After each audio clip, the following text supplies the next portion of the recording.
Fala galerinha, meus amores, como estão? Também estou com saudade. Bom, hoje vamos fazer então, agora daqui pra frente, essas aulas como vocês já sabem. Nós vamos dar uma sequência matéria, depois algumas coisas a gente faz um outro debate ao vivo. Então vocês tiram as conclusões, agora assiste esse videozinho que eu vou fazer, anotem, voltem às aulas, coloquem. Essa vantagem de ter essa aula à distância, vamos dizer assim, a vantagem, né? Infelizmente a gente tem que se adequar e se adaptar ao que está acontecendo no momento. Mas até voltarmos à aula presencial, pelo menos fica aquele gostinho de quero mais, a gente sabe, né? Bom, como vai ser as aulas, galera? Como vem sendo aqueles vídeos que eu coloquei, algumas outras coisas nós vamos melhorando, adaptando, ajustando, não tem problema.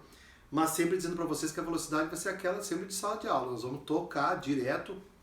Então coloquem fone, assistam num quarto separadinho aí para vocês ir pegando. Trouxe bastante coisa para vocês ver, tá? Vou linkar aí com 4, 5 obras para vocês ir fazendo esse estudo. Lembrando que nós saímos da aula da Mesopotâmia, história antiga, entramos no Egito, depois estudamos Grécia, Roma. Não deu para nós estudar como a gente gostaria, é óbvio, a gente tem que estar se adaptando. Desculpa a redundância e sendo repetitivo, mas é o que tem para hoje, certo? Bom, História do Brasil. Então agora paramos um pouquinho de Roma, vamos para a História do Brasil, depois a gente continua a matéria, mas o que se estuda em História do Brasil? Brasil Colônia, Brasil Império, depois Proclamação da República, certo? Brasil Colônia a gente vai dar uma pitadinha, só para a gente sentir o que foi, porque na verdade é uma coisa muito rápida, Brasil Colônia, não muito expressiva para vestibular e Enem, mas a gente tem que entender um pouco o mecanismo do Brasil Colônia para nós poder entender o Brasil Império e, por consequência, a história, vocês sabem que é uma continuidade, certo? Bom, voltamos então ao que importa.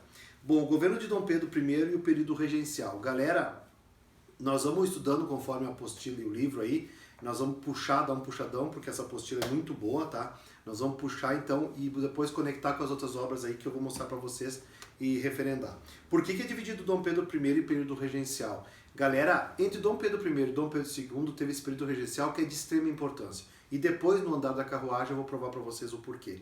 Lembrando, nós vamos sempre linkar com geografia, história, sociologia, filosofia. Essas 4 matérias.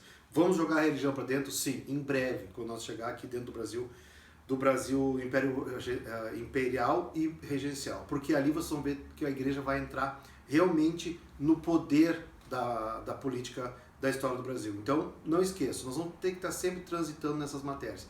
O bom é que eu dou essas matérias para vocês, então eu vou poder resgatar certas partes das aulas que vocês tiveram anteriormente. Bom, o que foi a Revolução do Porto, certo? Galera, a Revolução do Porto, vocês vão anotando o que vocês quiserem aí, mas vamos fazendo por tópicos, porque depois vai ter aí uma revisão e depois alguns trabalhinhos, vocês podem pegar disso que nós vamos mesmo agora relatar. Claro, vocês vão poder pesquisar? Vão. Buscar materiais? Vão. Outras fontes? Vão. Vou citar filmes, obras, séries, como sempre faço, certo? Mas aí, se vocês quiserem, já colocando esses dados aí, vocês vão unindo o útil ao agradável, beleza? Revolução do Porto, então, aconteceu em 1820, foi quando a corte portuguesa pretendia recolonizar o Brasil. Ou seja, galera, em 1820, Portugal queria voltar a recolonizar. Essa é a palavra, para não cometer anacronismo. Recolonizar, ou seja, colonizar com mais intensidade. Por que não usar a palavra colonizar, professor? Ou colonizar parte 2? É óbvio, galera, recolonizar porque já estavam aqui. Então agora era botar os pingos nos i e fazer leis que entrelaçassem o Brasil a fazer ele voltar a ser colônia. É óbvio que não vai ser bem assim, porque vai ter uma parcela da população brasileira que não vai querer que ocorra isso. E essa parcela nós já vamos ver agora. Bom, parte da aristocracia, essa parcela que eu estou falando para vocês. Parte da aristocracia brasileira se uniu a Dom Pedro e propôs o rompimento com Portugal. Lembre-se, parte queria que Dom Pedro viesse para cá e assumisse o Brasil, outra parte queria que ele ficasse governando os 2 países. É óbvio que não vai dar. Um pé em Portugal e um pé no Brasil, um país de origem e um país colonizado, nunca vai dar certo, né, galera? E a gente já tem uma ideia de como vai acabar isso. Ele vai ter que escolher. Bom, galera, em 1820, que eu falei para vocês, e aí vai nascer talvez o que seja a gênese dos partidos políticos de hoje, mas não a gênese do partido político que já acontecia no mundo. Nós vamos sempre fazer esse link aí. Então a diferença política que vai nascer dentro da própria elite brasileira. Se eu estou dizendo que dentro da própria elite brasileira vai nascer esses 2 partidos, significa dizer que vai ser muito parecido com os Estados Unidos. Ou seja, nós vamos ter aí 2 partidos, o republicano e os democratas que tem nos Estados Unidos, que são praticamente 2 partidos de classe média alta acontecendo aqui também. Ou seja, não vai ter uma representatividade de expressão do povo nesse período aqui, certo?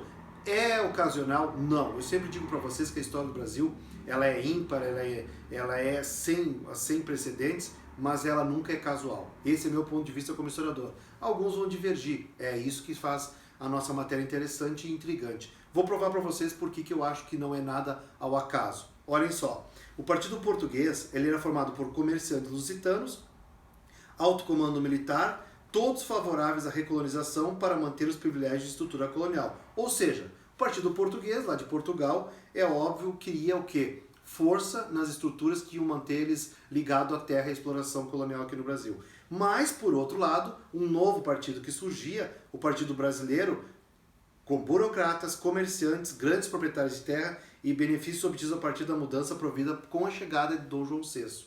Lembre-se, Dom João VI é pai de Dom Pedro I. Então, esse cara aqui é de extrema importância para nós analisar o que ele transformou o Brasil e fez semelhante a Portugal. As leis, a cultura, os costumes, coisas que nós já vamos ver com a chegada da família imperial, que nós vamos estudar em 1822, certo? Na verdade, isso chegou em 1808 e em 1822 vai acontecer algumas mudanças imprescindíveis que nós vamos ver, que se assemelham a Portugal dessa época da Europa vitoriana e pós-vitoriana, desculpa, certo?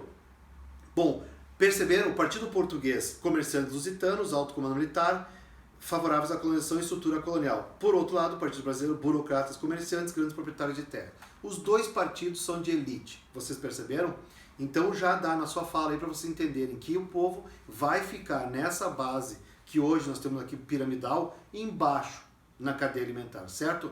Então esses dois polos que vão comandar a divisão do nosso país é o que vai dar embasamento para o que nós vamos estudar em breve, que vai ser a estrutura da Assembleia Legislativa Brasileira, que vai formar a nossa Constituição de 1824, certo? Vai dar a marca dela e vai dar posicionamento de como vai ser o Brasil daqui para frente. E o que vai acontecer, isso vai acontecer lá na Proclamação da República. Vocês vão ver que tudo que está acontecendo aqui nessas duas agremiações, lembre-se, não são partidos políticos, porque eles são agremiações. São duas famílias praticamente que se uniram com intuitos diferentes, donos de terras, que depois se somaram força para dividir essa polarização que vai se acentuar até hoje. Alguns historiadores, como eu disse antes, divergem. Eu acredito que ainda permaneça latente essa divergência aqui, que nasce lá em 1824, certo?